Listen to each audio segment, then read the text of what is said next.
warahmatullahi wabarakatuh. Salam sejahtera untuk kita semua.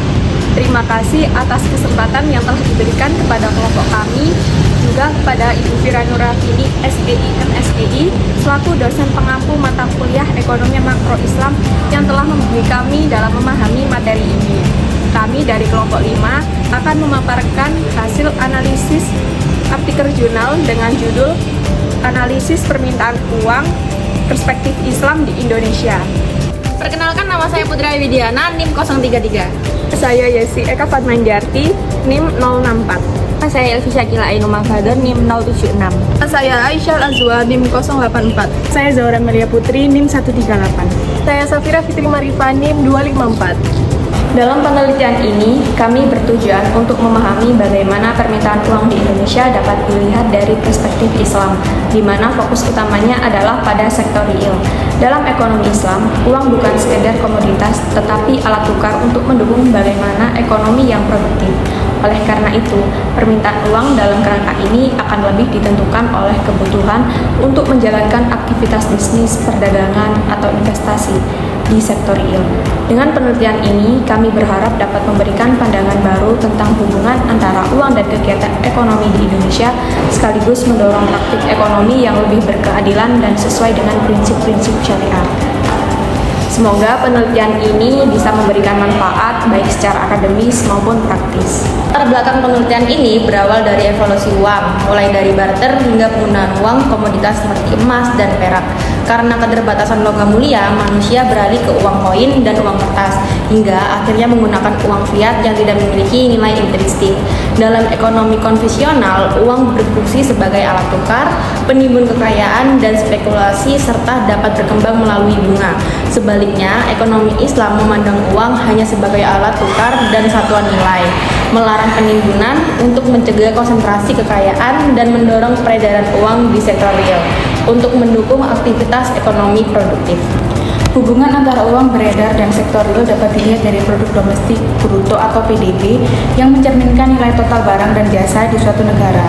Dalam ekonomi Islam, uang yang beredar harus sesuai dengan aktivitas sektor real untuk mencegah inflasi dan menjaga stabilitas mata uang. Berbeda dengan pendekatan konvensional yang mengandalkan suku bunga, ekonomi Islam lebih fokus pada keseimbangan antara uang dan sektor real. Penelitian tentang permintaan uang di Indonesia umumnya mengikuti konsep konvensional.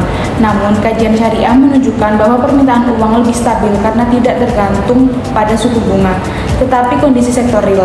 Penelitian ini ingin mengevaluasi apakah permintaan uang di Indonesia sudah sesuai dengan prinsip ekonomi Islam.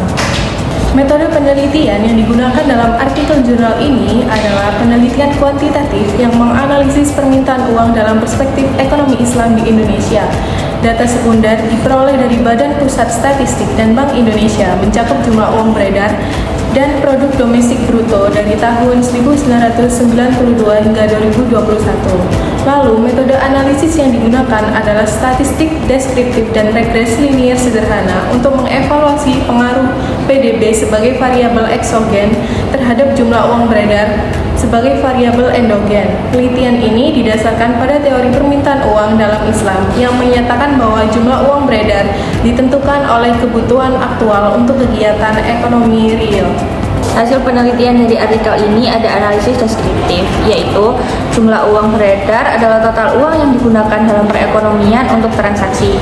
Penelitian oleh Rika Widianita dan kawan-kawan mencatat bahwa rata-rata jumlah uang beredar di Indonesia dari 1992 hingga 2021 adalah Rp2.448.411 dengan pertumbuhan tahunan sebesar 15,97%. Teori ekonomi Islam menyatakan bahwa jumlah uang beredar harus sebanding dengan nilai kegiatan ekonomi real yang diukur dengan produk domestik bruto atau PDB. Rata-rata PDB Indonesia selama periode yang sama adalah Rp5.948.153 dengan pertumbuhan rata-rata 15,86% per tahun.